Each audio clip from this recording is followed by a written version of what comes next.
अल्लाह की इबादत करें, इबादत से बरकत आती है।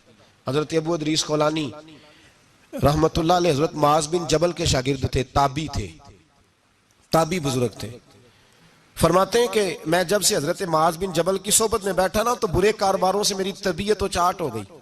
कई कारोबार में देखता तो झूठ बोलना पड़ता, उसमें बड़ा कुछ करना पड़ता, तो मुझे डर आता। आप फरमाते मैंने ना बड़ी कोशिश की, पर मेरी मर्जी का काम मुझे, सूफी काहिल नहीं होते, फरमाते मेरे अंदर ताकत थी कि मैं हलाल कमा के बच्चों को खिलाऊं, पर मेरी मर्जी का काम नहीं मिलता था। हद हो गई। और जब इंसान नेकी की तरफ आता है तो कुछ ना कुछ आजमाइशें जरूर आती हैं, ये पक्की बात है, पक्की बात। जब वो गलत मलत कर रहा होता है तो उसको लगता है सारा कुछ सही है, जब सीधा होता है तो बहुत सारी परेशानियां भी जरूर आती हैं। ये मिजाज है दीन का। आप फरमाते मैं परेशान रहने लगा, हालात खराब होने लगे, आजमाइश सख्त होने लगी, कारोबार बंद हो गया, काम ही कोई नहीं मिलता था। मेरी बीवी नाराज रहने लगी, हल्का हल्का तो उसने मुझे कहना शुरू किया, फिर जलाल में आ गई। और एक दिन मुझे कहने लगी अगर आज नाना कुछ लेके आए तो बच्चे लेके मेके चली जाऊंगी। आप फरमाते मैं बड़ा परेशान हुआ, निकल गया फजर पढ़ के काम की तलाश में। मैंने जोहर तक तलाश किया लेकिन मुझे काम न मिला। आप फरमाते नहर फुरात के किनारे तपती हुई रेत पे मैं बैठा था, तो मेरे दिल में ख्याल आया बंदों की मजदूरी नहीं मिलती तो आज अल्लाह की ना कर ले, आज अल्लाह की मजदूरी ना करे। आप फरमाते मैंने गर्म रेत से तयम्मुम किया, वुजू किया वहीं फुरात, और गर्म रेत पे कपड़ा बिछाया तो नफल पढ़ने शुरू कर दिया। जोर से असर तक नफल पढ़े, जोर से। चले मैं एक दुआ करता हूं, आप आमीन कहना। अल्लाह करे कि हम मगरब के बाद वाले नफल ही पढ़ने शुरू कर दें। नबी करीम सैयद आलम सल्लल्लाहु ताला अलैहि वसल्लम के गुलामों का हाल देखे, इबादत का हाल देखे। फरमाते मैंने कहा अल्लाह की मजदूरी करे, जोर से असर तक नफल पड़े गरम रेत पे। और जब असर हुई ना तो मैंने अपने रुमाल में ना थोड़ी सी रेत बांध ली।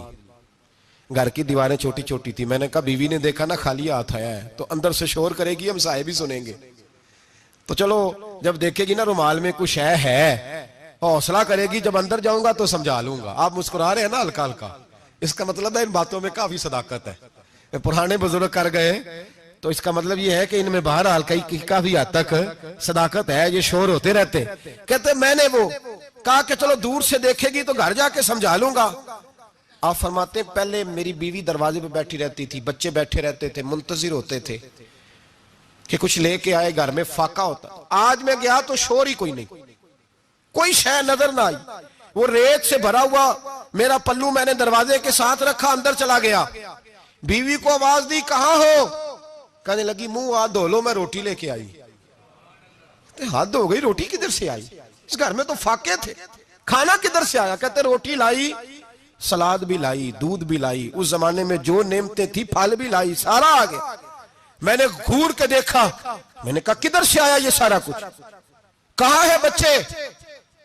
कहने लगी रोटी खा के बाहर निकल गए हैं। मेरे दिल में ख्याल आया मेरी बीबी का किरदार तो चांद से ज्यादा उजला है, तो ये सारा कुछ कैसे आया? मैंने कहा ये कहां से आया सारा कुछ?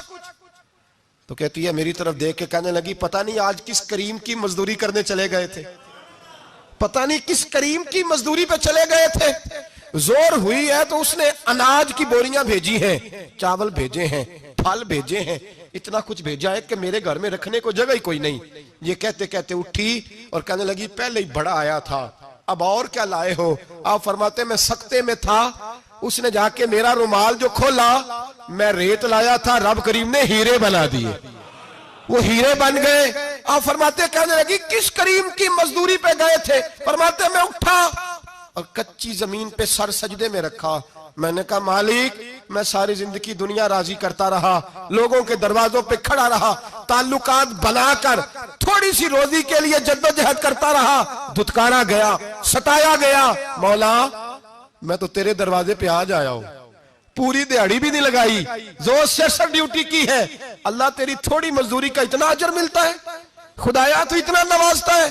फरमाया अल्लाह मैं मेहनत भी करूंगा, काम भी करूंगा, लेकिन दुनिया की मजदूरी थोड़ी करूंगा, मालिक तेरी इबादत ज्यादा करूंगा। भाई याद रखो हम सारी जिंदगी लोग कब्रों में चले गए, मस्जिद नहीं आए, कब्रों में अलहाकुमुत तकासुर हत्ता ज़ुरतुमुल मकाबिर, कब्र में जाने का टाइम आया, लोगों की नमाजें पढ़ दी गई पर लोगों ने नमाजें शुरू नहीं की, नमाजें पढ़ दी। कहीं ले जाओ, शादी का मौका है तो वो कराची जाने को तैयार है, लेकिन चंद फरलांग पे मस्जिद है, मस्जिद जाने को तैयार है। अल्लाह के वली की अलामत है, वो इबादत गुजार होता है। और जो ना नमाज पढ़े ना नमाज पढ़ाए, वो जिंदीक तो हो सकता है, पीर हो सकता, मैं जिम्मेदारी से कह रहा हूं, जिंदीक तो हो सकता है पर पीर हो सकता, बिल्कुल बेदीन है बल्कि बददीन है, पीर हो सकता। इसलिए कि अल्लाह के वली की अलामत यह है कि उसके चेहरे पर इबादत की रोशनी होती है।